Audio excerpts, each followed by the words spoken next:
born in Detroit and lived on the northwest side of Detroit, actually on Woodmont Street.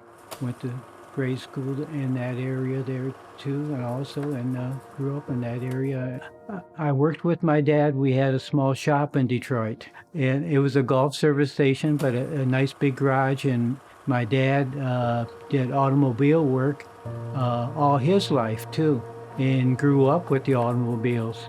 There's where I learned to be able to be as a mechanic to work on cars. My first job there at, I think, about 11 or 12 years old is sweeping the floor and cleaning the place.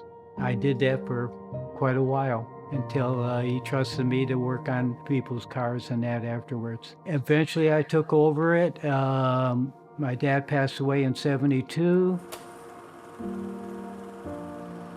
My first car was a '48 Plymouth, little Plymouth coupe. I got it from my sister, Edna. It was her husband's car. He passed away and it was sitting in the garage. And so at 16, they sold the car to me. All she asked was for a nickel. That's all the car, I paid for that car. I seen another little Plymouth like mine, and it had a big Chrysler engine in it. And I said to myself, I'm going to make myself a sleeper car like that one. A sleeper car is something with a big engine which you couldn't tell. So at the shop, I bought a Chrysler engine, transmission, and I brought it. I didn't tell my dad. I brought it into the shop and covered it up in back. One day he's walking back there. He says, what is this? After pulling the cover off the car. And I says, it's a Chrysler engine and a transmission I'm going to put in my Plymouth. And my dad never yelled at me. He yelled at a lot of people, but never at me. And he said, son, you'll kill yourself if you try to put that in there. The car can't take it. He says, I'll make you a deal. He says, you get rid of this, sell your car, I'll sign for a brand new car for you. The only exception, he said, you can buy any car you want, but it had to be a 6-cylinder. So I didn't tear it up. So we were General Motors people anyhow. So we started looking around at dealers to find a Chevy Impala with a 6-cylinder, which were hard to find. And we found two. The white one and the turquoise one, and they brought them in and cleaned them up, and I chose the white one, and that's how the car came about. I have the original key that I got when I got the car. So the keychain, and the little tag from Paul McGrone Chevrolet, I show that off every once in a while. So this set is close to 64 years old. The car has seen some bad days and good days. Maybe about 13 or 14 years after, it started to look kind of bad. I tried to take care of it as best I could, but the paint was starting to show its years on the car. And I had a good friend of mine who did all my other body work, and I gave the car to him, and I asked him, don't leave it out in your lot, put it inside, and then have it, just paint it. That's all I wanted, the paint job, that's all. Nothing real fancy. He left it out in his lot, and they broke into the car, they busted the front windshield, they stole the radio and other stuff out of the car. And that did not turn out well for me. Then the car sat for another year. I have a shop in Detroit, and it stayed all the way at the end, covered up all the time.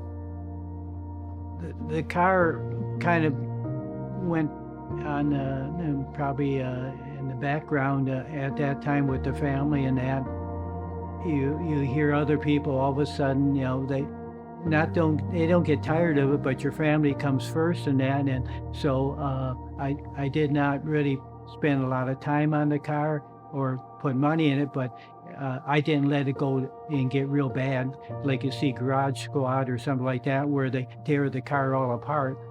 It sat in the back of my shop in Detroit for probably 10, 15 years with nothing being done to it, just sitting there.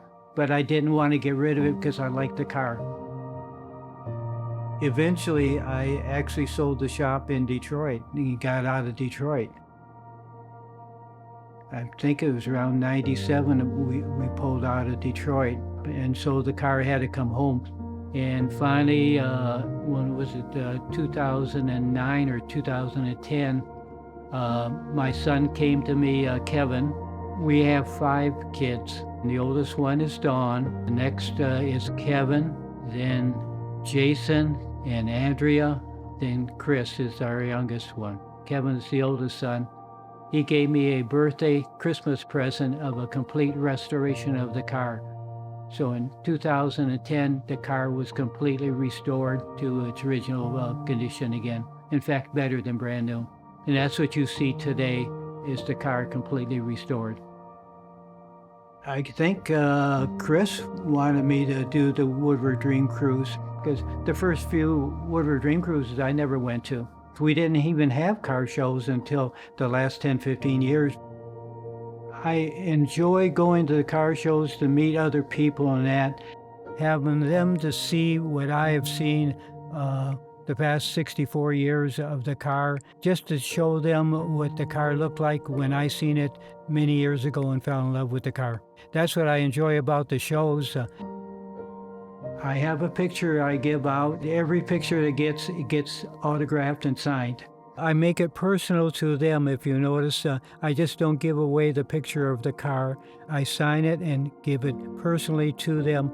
And I think that's more like a bond between me and the person who I'm giving it to.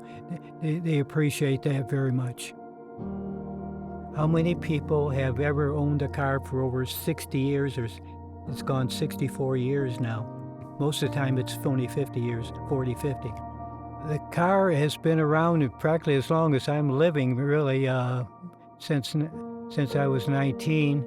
But it's an enjoyable thing for me to show off, and actually I'm proud of the car. For me, it's the people and the friendships I have made through the years. It really means a lot to me.